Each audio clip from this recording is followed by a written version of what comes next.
One of the most common criticisms of WWE over the last decade or so has been that they don't know how to make new stars anymore. And while there are plenty of examples of this being true, that's not to say that when Vince McMahon sets his mind to it, he isn't able to create something special out of some up-and-coming talent. In fact, nowhere will you find better evidence of that than with The Shield.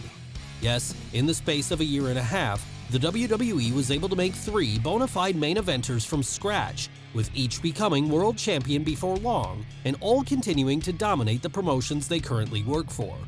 But how did they do it? Well, join us today as we take a deep dive into the faction's entire run from start to finish in Hounds of Justice: The Shield Story.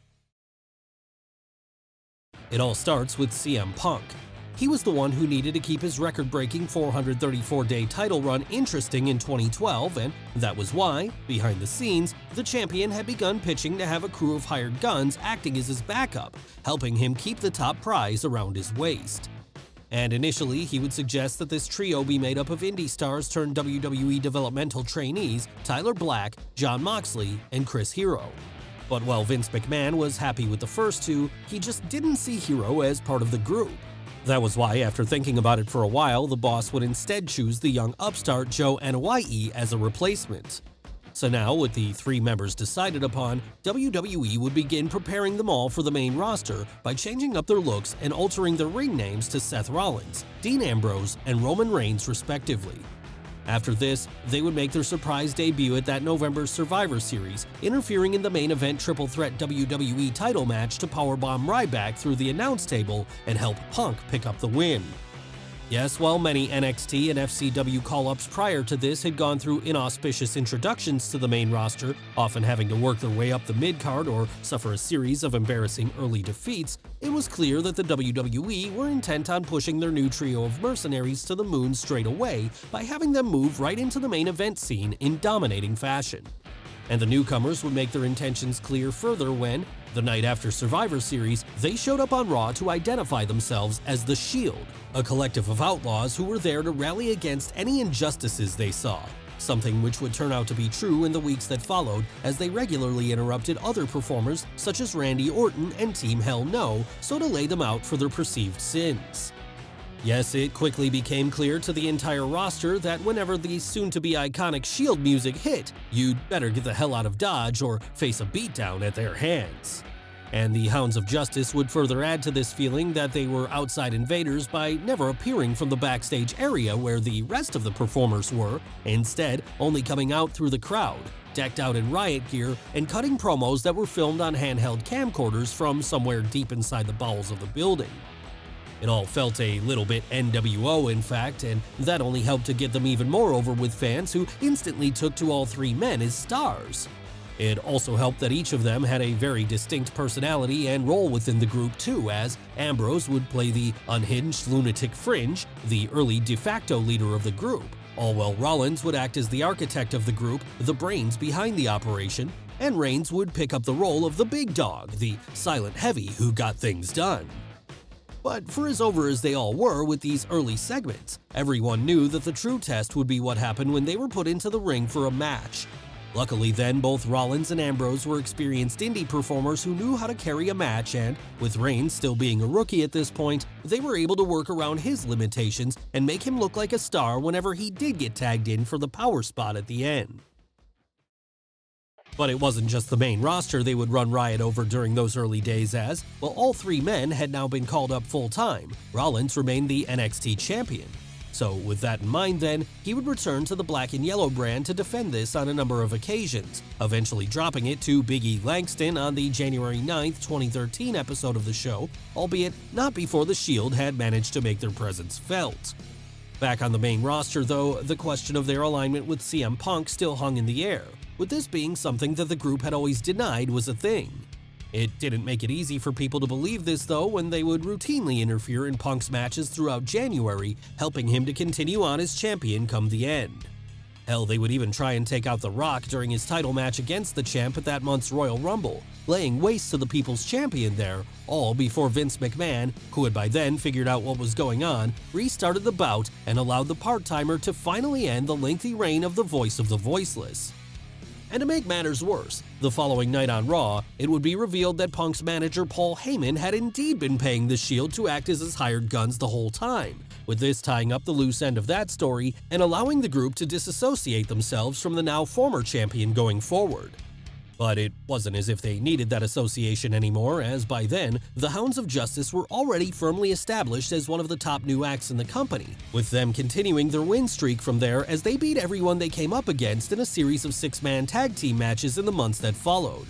And among these names was the top star in the company himself, John Cena, who the Shield believed had carried out a decade of injustice at that point by hogging on to his main event position for so long.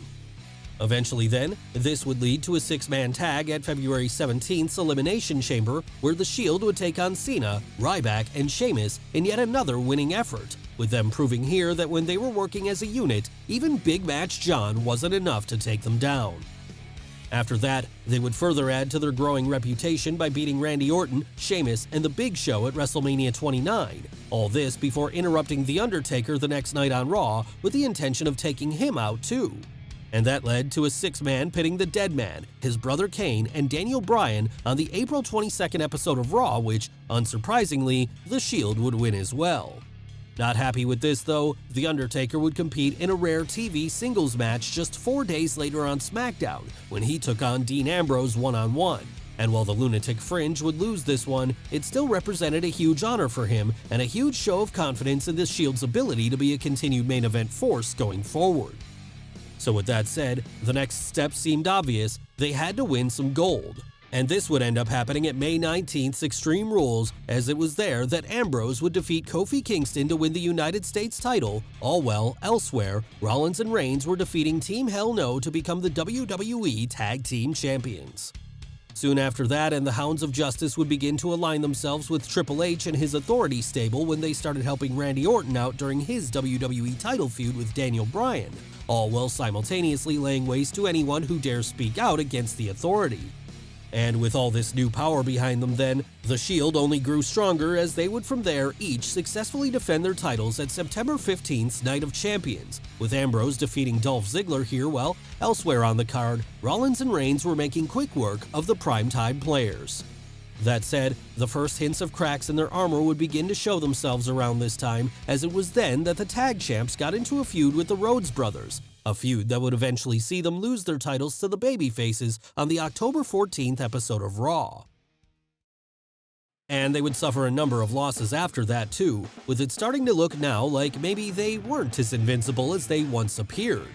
Sure, Dean Ambrose was still the US champion, but he defended that so infrequently that it had become a bit of a meme by that point. Still, regardless of this, he would begin boasting of being the only member of the group who held a title then, something which started to frustrate his teammates more and more as the weeks went on. And these growing issues would reach their lowest point at December 15th's Tables, Ladders, and Chairs pay-per-view, where at the same event where they had made such a dominating in-ring debut the year prior, they now found themselves losing to CM Punk in a 3-on-1 handicap match after Reigns accidentally hit Ambrose with a spear towards the end of the bout. After this then, many fans speculated the end was coming and, as it would soon be revealed by the group at a later date, this had been the original plan, with management believing that the faction had run its course, as from there they hoped to split them up and begin Roman Reigns' push to the position of the new face of the company. 3 people who weren't happy with this, however, were Reigns, Rollins, and Ambrose themselves, as, feeling there was still a lot of juice left in the gimmick, they collectively lobbied to Vince McMahon to keep the group together for the time being, arguing that by splitting them up while they still had so much to give, the company was leaving a lot of money on the table. And thankfully, listening to this, the boss would decide to cancel the planned breakup for the time being, allowing the Hounds of Justice to work through their issues on screen and come out of the other end even stronger, as, now, it was Rollins who took on the de facto leadership role within the group for a while. So now on the same page once more, the trio would next set their sights on having a dream match with the other big faction who had been making a name for themselves in WWE over the past year, the Wyatt family. Yes, it was a bout that every fan had been waiting to see, and so, when the Shield's music hit at February 23, 2014's Elimination Chamber to signal the match was up next, the roof blew off the place as everyone prepared themselves for what was about to happen. And despite ultimately losing the bout on that night, the crowd reaction only served to further emphasize how over the Shield were, and how right WWE had got it with them from day one. Yes, as it turned out, the company could still make new stars, and all they had to do in order to achieve this was have them look and act like stars by winning almost all their matches and appear dominating during in-ring segments. Of course, around this time, it did start to become apparent to some fans that perhaps the reason why the Shield had been protected so much was that WWE had huge plans for Roman Reigns going forward, and this would become even clearer when, after the group abandoned the Authority and turned babyface in March of that year, the Big Dog would begin to take more of a leadership role within the group, frequently acting as the mouthpiece then in a change from his prior stoic character portrayal. And with him at the helm then, this babyface run would see the Hounds of Justice take on the New Age Outlaws and Kane at WrestleMania 30, with them once again making quick work of their opponents here as they defeated them in just 2 minutes and 56 seconds. After that, however, they would get a far more formidable set of challengers when Triple H, Batista, and Randy Orton reformed Evolution, with the two sides coming to blows at both May's Extreme Rules and June's Payback pay-per-views in 2 absolutely stellar matches, both of which the babyfaces would win. So it seemed like the sky was the limit for what they could achieve going forward as fan favorites then. That was why it came as such a surprise when, on the June 2nd episode of Raw, Seth Rollins would betray his brothers when he laid them both out with a steel chair, realigning himself with the Authority as a heel in the process, as his 2 now former partners were left to pick up the pieces. And while Ambrose and Reigns would remain aligned afterwards, this would mark the end of the Shield as both men would largely go off on their own paths in the months that followed, with the Lunatic Fringe seeking revenge against Rollins, while elsewhere, Reigns entered into a feud with Randy Orton.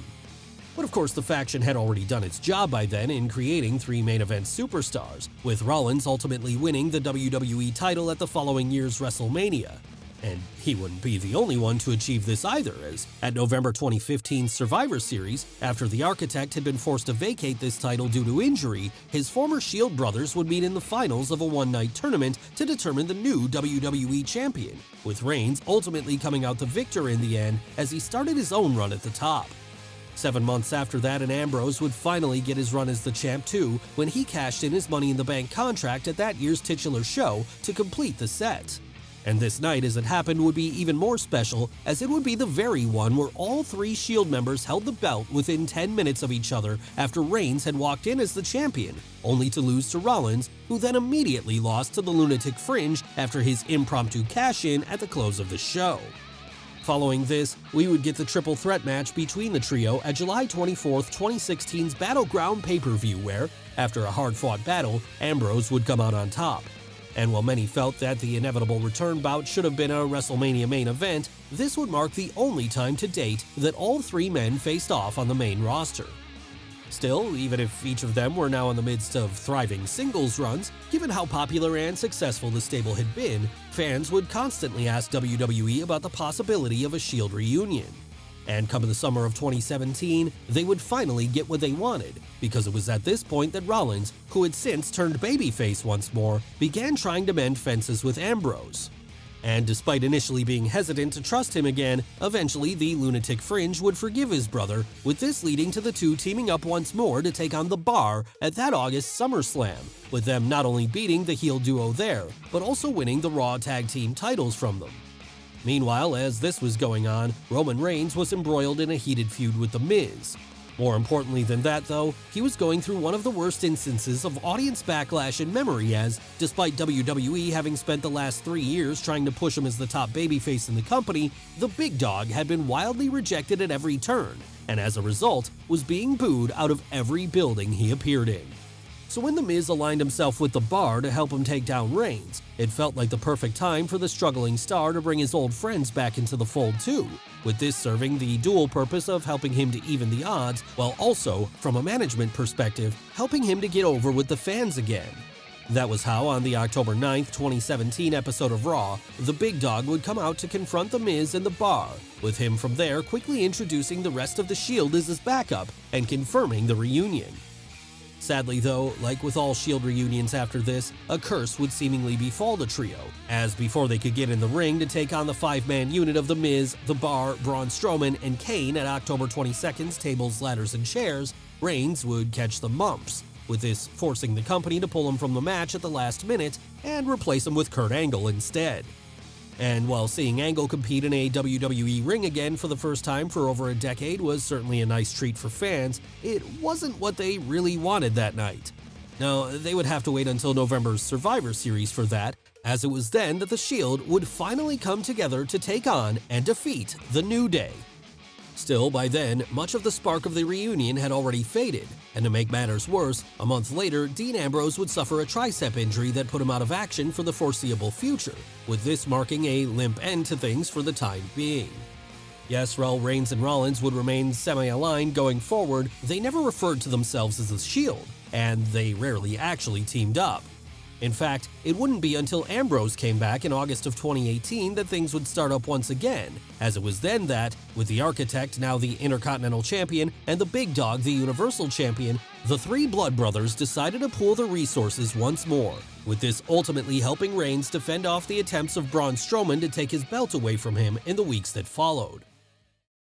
After that, they would hit the ring as a team again when they took on the trio of Strowman, Dolph Ziggler, and Drew McIntyre at the Australian Super Showdown show on October 6th. That said, this marked the end of the reunion again as, tragically, the Big Dog would come out on the October 22nd episode of Raw to announce that he was battling leukemia, and as such, would be taking an indefinite period of time away from the ring so as to try and beat the illness. While he was gone then, the company would add a new wrinkle to the story by having Ambrose turn heel on Rollins, with this allegedly only being saved from being one of the most tasteless angles in WWE history after the Lunatic Fringe refused to use a line about Roman's cancer to get heel heat, with him claiming that if he'd said it, it would have cost the company sponsors. Yes, while fans had been begging for a version of the psycho heel Ambrose on the main roster for some time now, hoping that it would reinvigorate his stale character that had become little more than a wacky uncle by then, stories like this should have been an early cause for concern.